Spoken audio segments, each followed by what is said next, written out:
Hello दोस्तों, कैसे हैं आप सब लोग। उम्मीद करता हूं काफी अच्छे होंगे। तो दोस्तों, एंटायर हेल्थ केयर का आईपीओ आखिरकार करते करते फुल्ली सब्सक्राइब हो गया।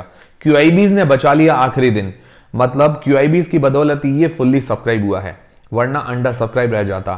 तो ये टोटल जो सब्सक्राइब हुआ है 1.43 गुना, मतलब 3 दिन तक 1.43 गुना ही सब्सक्राइब हुआ है। 1377 करोड़ रुपए ही लगे हैं इस आईपीओ पर। टोटल इसका इश्यू साइज है 1600 करोड़ रुपए और 700 करोड़ रुपए एंकर लिस्ट के द्वारा लगाए गए हैं, आपको पता ही होगा। तो क्यूआईबी पोर्शन 2.29 गुना ही सब्सक्राइब हुआ है और क्यूआईबीज की बदौलत ये फुल्ली सब्सक्राइब हुआ है। क्यूआईबीज ने जो पैसे लगाए हैं 1377 करोड़ में से 1100 करोड़ तो क्यूआईबीज ने लगाए हैं। एनआईआई रिटेल पोर्शन तो अंडर सब्सक्राइब है। एनआईआई पोर्शन 0.22 गुना, रिटेल पोर्शन 0.92 गुना ही सब्सक्राइब हुआ है। आप लोगों में से किन किन लोगों ने इस आईपीओ में अप्लाई किया है मुझे कमेंट करके जरूर बताइएगा। हालांकि इसकी डिमांड तो आज की तारीख में भी नहीं है। एम्प्लॉय पोर्शन फुल्ली सब्सक्राइब हो गया है, ये काफी अच्छी बात है, पर 2 दिन तक तो वो भी अंडर सब्सक्राइब था। बाकी जीएमपी की बात करें तो कोई भी डिमांड नहीं है इस आईपीओ की। आज की तारीख में 0 जीएमपी चल रही है। देखिए, जीएमपी तो सिर्फ एक अंदाजा है, तो उसको अंदाजा मानकर ही चलें। और वहीं दोस्तों बात करें विबोर स्टील ट्यूब्स के आईपीओ की, उसको तो बंपर सब्सक्रिप्शन मिला, मतलब खुलते ही लोग क्या है कि इस आईपीओ पर टूट पड़े हैं। मतलब 30 गुना के आसपास पहले ही दिन सब्सक्रिप्शन देखने को मिल गया और पहले दिन जो पैसे लगे हैं 1525 करोड़ रुपए, मतलब पहले ही दिन, मतलब एंटायर हेल्थ केयर को 3 दिन के अंदर 1377 करोड़ रुपए लगे। इस पर पहले ही दिन 1525, मतलब टोटल उसका 3 दिनों का जो पैसा लगा उस पर पहले ही दिन उससे ज्यादा पैसे लगे हैं। हालांकि इश्यू साइज भी छोटा है, 70-72 करोड़ रुपए की इश्यू साइज का आईपीओ है, पर देखिए बहुत ही जबरदस्त सब्सक्रिप्शन। उसका रीजन भी ये है कि इसकी वैल्यूएशन सही है और छोटी कंपनी, मतलब वैल्यूएशन वगैरह बराबर रखी, सेक्टर वगैरह बढ़िया है। उसकी वैल्यूएशन बहुत ज्यादा महंगी है। अब देखिए, बहुत ज्यादा महंगी होगी तो अब रिटेलर्स क्या है कि काफी अवेयर हो चुके हैं, मतलब जागरूक हो चुके हैं। भले ही उसकी एंकर लिस्ट बहुत जबरदस्त आई हो, पर देखिए लोगों ने क्या है कि सोच समझ के ही काम लिया। ये काफी अच्छी चीज है भाई। अंधाधुन हमें पैसे नहीं लगाने, कोई भी वैल्यूएशंस मांगे। हालांकि मुझे लगता है इन ऐसी चीजों पर रोक भी लगनी चाहिए भाई, वैल्यूएशंस डिसाइड करनी चाहिए ऐसी चीजों पर पहले से। आईपीओ मतलब इतनी महंगी वैल्यूएशंस मांग रहे हैं तो पहले से इस पर रोक लगनी चाहिए। अब रिटेलर्स को, हर किसी को क्या पता कि वैल्यूएशन इतनी महंगी है या सस्ती है, हर किसी को तो नहीं पता। अब वीडियोस देखते हैं तो जानकारी मिलती है। बाकी मैं ये नहीं कह रहा हूं कि भाई एंटायर हेल्थ केयर आईपीओ खराब है। आईपीओ ठीक है, सेक्टर वगैरह बढ़िया है, पर वैल्यूएशंस बहुत हाई है। और देखिए विबोर आईपीओ के अंदर, मतलब अब देखिए नॉर्मली क्या होता है, एनआईए रिटेल पोर्शन तो पहले ही दिन फुल्ली सब्सक्राइब हो ही जाते हैं, ये तो नॉर्मली होता है। पर क्यूआईबी पोर्शन पहले ही दिन इस आईपीओ के अंदर सब्सक्राइब हो गया तो ये काफी अच्छी बात रही। मतलब फुल्ली सब्सक्राइब हो चुके हैं सारे पोर्शन, टोटल 30 गुना के आसपास ये सब्सक्राइब हो चुका है। आप लोगों में से किन किन लोगों ने विबोर स्टील आईपीओ में पहले ही दिन अप्लाई किया है मुझे कमेंट करके जरूर बताइएगा। कितने कितने लॉट किए, कौन कौन सी कैटेगरी में किया है। मैंने अभी तक नहीं किया, मैं आखिरी दिन सब्सक्राइब करूंगा। जीएमपी जल्दी 120 रुपए पर शेयर, 99 मतलब 99 शेयर्स का लॉट है। 11,880 रुपए हमें एक लॉट पर फायदा बता रहा है। परसेंटेज वाइज 80% जैसा ग्रे मार्केट का प्रीमियम है, तो बहुत ही बढ़िया डिमांड है। उम्मीद है कि इससे नीचे नहीं जाना चाहिए, डिमांड रहनी चाहिए इस आईपीओ की। तो दोस्तों ये हो गए सारे अपडेट्स। अब दोस्तों राशि पेरिफेरल्स का IPO, Jana small finance, capital small finance bank, इन तीनों आईपीओ का अलॉटमेंट स्टेटस आ चुका है और इनकी लिस्टिंग डे स्ट्रेटेजी जानेंगे, मतलब कल की तारीख में इनकी लिस्टिंग है।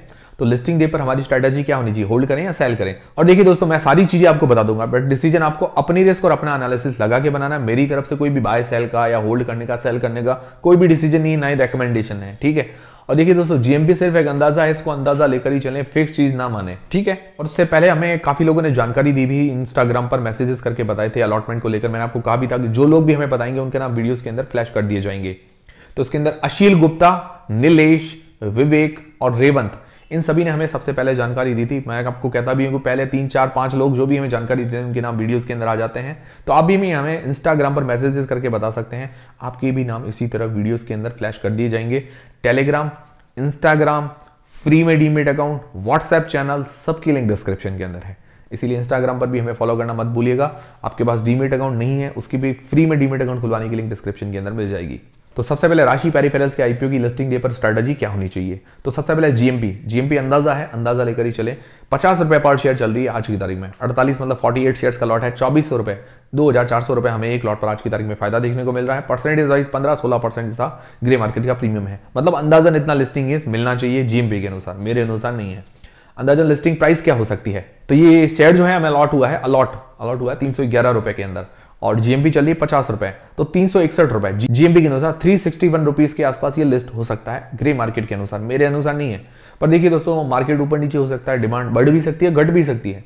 तो हम मान के चलते हैं 350 से 380 रुपए के बीच में ये आईपीओ लिस्ट हो सकता है, इतनी अंदाजन लिस्टिंग प्राइस हो सकती है। और मुझे उम्मीद है कि भाई अगर नीचे लिस्ट होता है, इससे नीचे मान लो 15-20% हमें नहीं मिले, मुझे लगता है नीचे लिस्ट अगर होता है तो मुझे लगता है टुकड़ों में सेल करना ज्यादा बेहतर है। क्योंकि मैंने पिछले कुछ आईपीओ देखे हैं, मतलब जीएमपी तो अच्छी चल रही होती है, फिर नीचे लिस्ट हो जाता है, उसके बाद क्या है कि जैसे ही आईपीओ खुलता है तो उसके अंदर हमें तेजी देखने को मिलती है। तो कभी कभार ऐसा भी होता है, ये चीज आप ध्यान में रखिएगा। और देखिए फिक्स पैटर्न नहीं है कि हमेशा ऐसा ही होगा, पर क्या है कि इस आईपीओ की मुझे लगता है डिमांड है 15-20%, 25%, तो उस हिसाब से अच्छा लिस्टिंग मिल जाना चाहिए 15-20% का। तो अब हमें क्या करना चाहिए अगर खुले कल की तारीख में लिस्टिंग डे पर, स्ट्रेटेजी क्या अपनानी चाहिए? तो देखिए सेक्टर इसका बढ़िया है, यूनिक है, और इसके जैसी अभी एक और कंपनी लिस्टेड है। मतलब सेक्टर के अंदर ज्यादा कंपटीशन नहीं, 2 ही कंपनियां लिस्टेड है।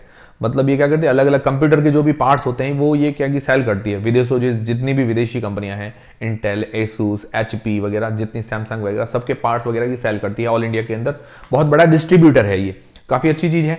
बाकी रेवेन्यू के अंदर भी साल दर साल बढ़िया ग्रोथ है। एंकर लिस्ट अच्छी आई है, मतलब ठीक कह सकते हैं, 10 में से 5-6 रेटिंग दे सकते हैं, खराब भी नहीं है। बाकी आखिरी दिन क्यूआईबीज ने जबरदस्त सब्सक्राइब किया था, इस हिसाब से लग रहा है कि अच्छा लिस्टिंग मिल जाना चाहिए, क्योंकि क्यूआईबीज भी देखिए भाई सब्सक्राइब करते हैं तो उस आईपीओ के अंदर थोड़ा बहुत तो दम होगा, इसीलिए क्यूआईबीज ने इतना पैसा लगाया है। बाकी नेगेटिव्स के अंदर अगर बात करें तो मार्जिन, इसके प्रॉफिट मार्जिन इस बिजनेस के अंदर कम है, और इसका प्रॉफिट मार्जिन 1.3% ही है, मतलब इस साल तो बहुत कम है, तो वो थोड़ा बढ़ाना पड़ेगा। उसके अलावा इसके ऊपर डेट काफी ज्यादा है, मतलब उधारी काफी ज्यादा है, ये कम करनी पड़ेगी, ये थोड़ा सा नेगेटिव पॉइंट लगा। बाकी पर्सनली मैंने तो लिस्टिंग गेन्स के हिसाब से ही सोचा था कि भाई मैं लिस्टिंग गेन्स लेकर एग्जिट हो जाऊंगा। भाई चाहे तो, अगर आप चाहें भाई आपको रिस्क लग रहा है तो आधे शेयर होल्ड कर सकते हैं, आधे शेयर रख सकते हैं, या चाहें तो भाई अपना बेसिक अमाउंट 15,000 रुपए निकाल लीजिए, बाकी जो है प्रॉफिट बचता है उसकी शेयर रख सकते हैं अगर आपको होल्ड रखना है तो।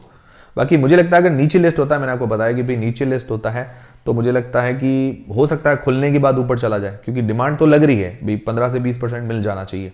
बाकी देखिए दोस्तों, मेरी तरफ से कोई भी बाय सेल होल्ड का किसी का भी रेकमेंडेशन नहीं, जो अभी आपको सही लगे वो आप डिसीजन बनाएं। आप लोग क्या करेंगे, इसको होल्ड करेंगे या सेल करेंगे, मुझे कमेंट करके जरूर बताइएगा। फिर दोस्तों जना कैपिटल स्मॉल फाइनेंस बैंक, दोनों का ही सेक्टर एक है। मैंने दोनों के अंदर नहीं अप्लाई किया था क्योंकि डिमांड कम थी, जीएमपी के अनुसार डिमांड कम थी, इतना ज्यादा आप पैसा नहीं कि हर जगह मतलब डालते फिरे, तो इसीलिए मैंने तो पर्सनली अप्लाई नहीं किया था। आप लोगों ने, जिन लोगों ने अप्लाई किया, जिन जिन लोगों को अलॉट हुआ है, तो दोनों का ही सेक्टर सेम है। दोनों ही लॉन्ग टर्म के हिसाब से तो दोनों ही ठीक नजर आ रही है, पर वैल्यूएशन के हिसाब से देखें तो जना स्मॉल फाइनेंस बैंक और उसके अलावा इसकी ब्रांचेस ऑल इंडिया के अंदर काफी ज्यादा है, तो जना स्मॉल फाइनेंस बैंक जो है थोड़ी सी मजबूत कंपनी नजर आ रही है, और वैल्यूएशंस भी बहुत रीजनेबल 8.72 के पी पर आ रहा है। तो रीजनेबल वैल्यूएशंस के कारण क्या है कि लॉन्ग टर्म के हिसाब से जना थोड़ी सी बेहतर नजर आ रही है। बाकी शुरुआत से लिस्टिंग गेन्स के हिसाब से तो भाई इस आईपीओ के अंदर दोनों के अंदर डिमांड कम थी। बाकी जना की एंकर लिस्ट भी अच्छी आई है, फाइनेंशियली भी ठीक है, ऑल इंडिया के अंदर इसकी प्रेजेंस भी काफी अच्छी है, 22 स्टेट्स वगैरह के अंदर है, तो जना थोड़ी स्ट्रांग नजर आ रही है कैपिटल स्मॉल फाइनेंस बैंक से। हालांकि कैपिटल भी बुरी नहीं है, स्टेबल कंपनी आप कह सकते हैं। जीएमपी चल रही है 16 रुपए पर शेयर, 36 शेयर का लॉट है, 576 रुपए हमें एक लॉट पर फायदा देखने को मिल रहा है। परसेंटेज वाइज सिर्फ 4% जैसा ग्रे मार्केट का प्रीमियम रह गया है। मैंने आपको कहा भी था कि भाई देखिए 20% होता है तो बाद में गिरने के चांसेस रहते हैं, तो भाई 10% तक हमें मिल जाता है। अभी देखिए इसके अंदर 10-15% चल रहा था, अब गिर गया तो 4% ही रहा है, ऐसा होता है। इसकी अंदाजन लिस्टिंग प्राइस क्या हो सकती है, तो 414 रुपए में अलॉट हुआ है, 16 रुपए जीएमपी, तो अंदाजन 430 रुपए के आसपास लिस्ट हो सकता है, और रेंज लेके चलें तो करीब करीब 420 से 450 के बीच में लिस्ट होने की संभावनाएं हैं। मतलब नुकसान तो नहीं जाना चाहिए इस आईपीओ के अंदर, ऐसा लग रहा है। बाकी देखते हैं कल क्या होता है। और कैपिटल आईपीओ पर्सनली मैंने अप्लाई भी नहीं किया था, ज्यादा इसकी डिमांड भी नहीं थी, तो इससे ज्यादा उम्मीद भी नहीं है। जीएमपी भी बहुत कम चल रही है, तो लिस्टिंग प्राइस आप मान के चलेंगे अलॉटेड प्राइस के आसपास ये खुल सकता है। फिर दोस्तों ये हो गए मेनलाइन आईपीओ के अपडेट्स। अब दोस्तों एसएमई आईपीओ के बारे में बात करें तो अपकमिंग कोई ऐसा एसएमई आईपीओ नहीं है जिसकी डिमांड 70-80% जीएमपी चल रही हो, तो अभी तो कोई नहीं है। एल्पेक्स सोलर की तारीख, आज की तारीख में इसका अलॉटमेंट स्टेटस आने वाला है एल्पेक्स सोलर का, तो इसका अलॉटमेंट स्टेटस आएगा स्काईलाइन आरटीए पर। ये मैंने वेबसाइट साइड में मतलब इसका स्क्रीनशॉट दे रखा है, स्काईलाइन आरटीए पर इसका अलॉटमेंट स्टेटस आ जाएगा, आप चेक कर लीजिएगा। बाकी जीएमपी अभी 150% के आसपास। फिर दोस्तों रुद्रा गैस, इसका अलॉटमेंट स्टेटस लिंकिन टाइम की वेबसाइट पर आ जाएगा, आप चेक कर लीजिएगा। इसकी जीएमपी 50 से 60% के आसपास चल रही है, थोड़ी सी डाउन हुई है। तो ये थे सारे आज के अपडेट्स।